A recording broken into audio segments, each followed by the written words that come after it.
Halo teman-teman, saya Belinda Oktavianur dari PPG Prajabatan tahun 2023, Rumpun Pendidikan PGSD Universitas Mula Warman, akan membahas topik 2 demonstrasi konstekstual mata kuliah Filosofi Pendidikan tentang kontekstualisasi dasar-dasar pendidikan Ki Hajar Dewantara.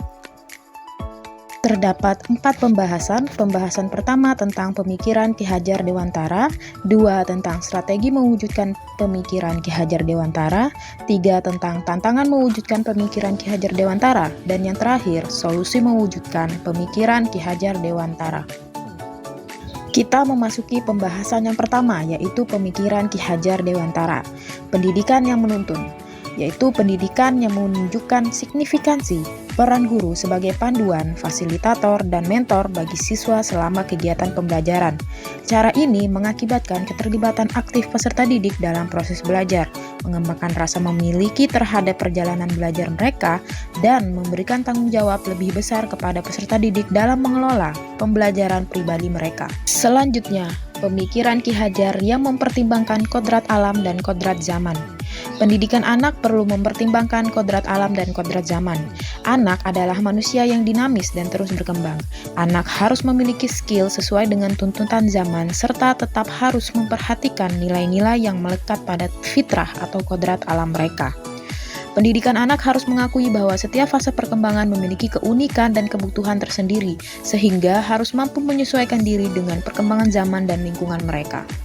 Pemikiran selanjutnya tentang pendidikan sosial dan karakter atau budi pekerti. Perpaduan antara cipta kognitif, karsa afektif sehingga menciptakan karya psikomotor. Pendidikan ini bertujuan untuk menciptakan individu yang tidak hanya cerdas secara intelektual, tetapi juga memiliki kepribadian dan sikap yang baik, serta mampu menerapkan pengetahuannya dalam tindakan nyata. Pendekatan ini menekankan pentingnya pembentukan karakter dan sikap positif dalam proses pendidikan. Pemikiran Ingarsa Sungtulada, Ingmadya Mangunkarsa, dan Tutwuri Handayani. Guru sebagai pemimpin dalam proses pembelajaran harus dapat memposisikan diri di depan peserta didik dengan menjadi guru yang tegas dan menjadi teladan bagi peserta didik. Bukan hanya di depan, guru juga harus menempatkan diri di tengah-tengah peserta didiknya dengan berbaur, memberikan motivasi, dan memberikan ide-ide yang inovatif untuk menjawab seluruh permasalahan dan kebutuhan peserta didik. Selain itu, guru harus memenuhi kebutuhan dan dapat menuntun serta mendukung peserta didik dari belakang agar mereka dapat lebih percaya diri dan mandiri dalam mengatasi tantangan, mencari jawaban, dan memecahkan masalah.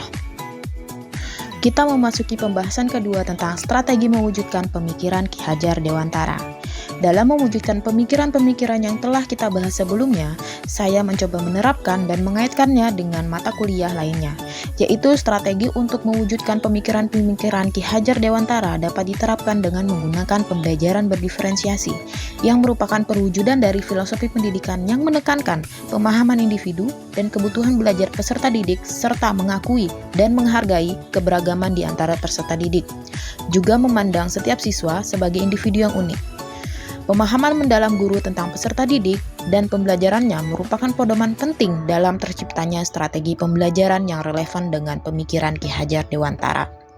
Sementara itu, design thinking dapat dijadikan alat dalam pemahaman mendalam, menciptakan solusi yang inovatif, dan pengujian secara berulang agar menciptakan pengalaman belajar yang lebih inklusif dan menarik bagi siswa. Selain alat, terdapat proses yang harus guru lakukan untuk dapat memahami peserta didiknya, salah satunya dengan melakukan asesmen, baik asesmen diagnostik, formatif, atau sumatif. Data yang diperoleh kemudian menjadi landasan guru dalam menentukan elemen pembelajaran termasuk strategi pembelajaran yang sesuai. Pembahasan yang ketiga, tantangan mewujudkan pemikiran Ki Hajar Dewantara. Terdapat 3 tantangan. Yang pertama, keterbatasan fasilitas dan waktu. Pengalaman yang saya alami selama PPL misalnya, setiap kelas tidak memiliki proyektor atau speaker pribadi, sehingga saya harus meminjamnya dengan TU dan harus men-settingnya dari awal.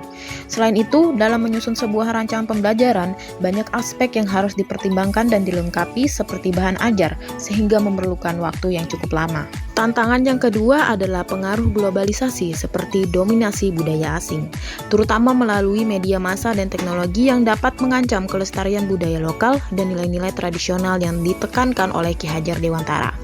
Sedangkan tantangannya terakhir adalah kemampuan awal peserta didik sebagian besar berada di level rendah. Sehingga guru harus lebih ekstra dalam menuntun peserta didik untuk dapat mencapai tujuan pembelajaran. Pembahasan yang keempat, solusi mengatasi tantangan dalam mewujudkan pemikiran Ki Hajar Dewantara. Mengatasi keterbatasan fasilitas dan waktu, yaitu dengan berkoordinasi dengan staf TU di hari sebelumnya dan menyiapkan perangkat proyektor sebelum jam pembelajaran dimulai sehingga tidak menyita waktu pembelajaran. Waktu yang terbatas dapat diatasi dengan menentukan prioritas, berbagi dengan sesama guru agar dapat saling bertukar perangkat ajar, dan guru tinggal memodifikasinya agar sesuai sehingga tidak perlu membuat dari awal. Selanjutnya, mengatasi kemampuan awal peserta didik yang sebagian besar berada di level rendah, yaitu dengan melakukan pengayaan, remedial, dan memastikan bahwa setiap peserta didik sudah mampu mencapai tujuan pembelajaran sebelumnya, sehingga mereka siap untuk mempelajari materi baru dan mencapai tujuan baru. Memberikan bimbingan individu kepada peserta didik yang membutuhkan tambahan dukungan. Kemudian diskusikan kesulitan atau kebingungan mereka secara pribadi untuk membantu mereka memahami materi dengan lebih baik. Selanjutnya, mengatasi pengaruh budaya asing akibat globalisasi, yaitu dengan menyisipkan pembelajaran sosial budaya agar dapat menumbuhkan rasa bangga dan peduli terhadap kearifan lokal yang dimiliki peserta didik agar tidak mudah terpengaruh dengan budaya dan nilai-nilai asing. Sekian pembahasan dari saya, terima kasih, sampai ketemu di pembahasan selanjutnya.